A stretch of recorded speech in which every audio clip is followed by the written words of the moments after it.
Hello everyone, আমি সমাপ্তি। আজকে জিব্বারেলিন সম্পর্কে জানব। জিব্বারেলিন হচ্ছে উদ্ভিদের বৃদ্ধি সহায়ক হরমোন। কয়েকজন জাপানি বিজ্ঞানী কিছু ধান গাছের অতিকায় বৃদ্ধির কারণ অনুসন্ধান করতে গিয়ে ব্যাকিনি রোগের কথা উল্লেখ করেন। পরবর্তীকালে কুরোসাওয়া ব্যাকিনি রোগের কারণ হিসাবে জিব্বারেলা ফুজিকোরই নামক ছত্রাক নিঃসৃত পদার্থকে দায়ী করেন।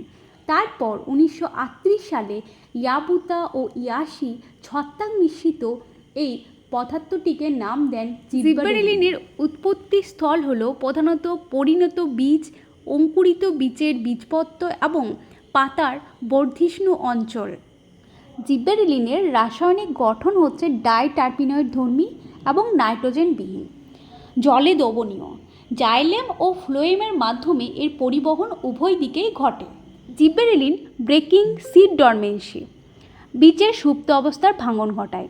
অনুকূল পরিবেশে জলের উপস্থিতিতে বীজ মধ্যস্থ সুপ্ত ভ্রূণ থেকে জিব্বারেলিন নির্গত হয়। ব্যাপনের মাধ্যমে অ্যালুরাল লেয়ারে প্রবেশ করে, সেখানে আলফা অ্যামাইলেজ এবং হাইড্রোলেজ এনজাইম সিনথেসিস করে। সেই এনজাইমগুলো এন্ডোস্পার্মি স্টার্চকে বিশ্লিষ্ট করে দ্রবণীয় শর্করা, অ্যামাইনো অ্যাসিড এবং নিউক্লিওসাইড ইত্যাদিতে রূপান্তরিত করে, যা ভ্রূণ দ্বারা শোষিত হলে ভ্রূণের বৃদ্ধি ঘটে, বীজ অঙ্কুরিত হয়।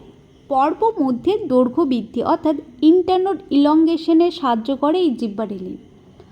খর্ব বিটপ সম্পন্ন উদ্ভিদের নিম্নমাত্রায় জিব্বারেলিন প্রয়োগ করলে উদ্ভিদের পর্ব মধ্যে দৈর্ঘ্যের বৃদ্ধি ঘটে, ফলে উদ্ভিদটি স্বাভাবিক দৈর্ঘ্য সম্পন্ন হয়।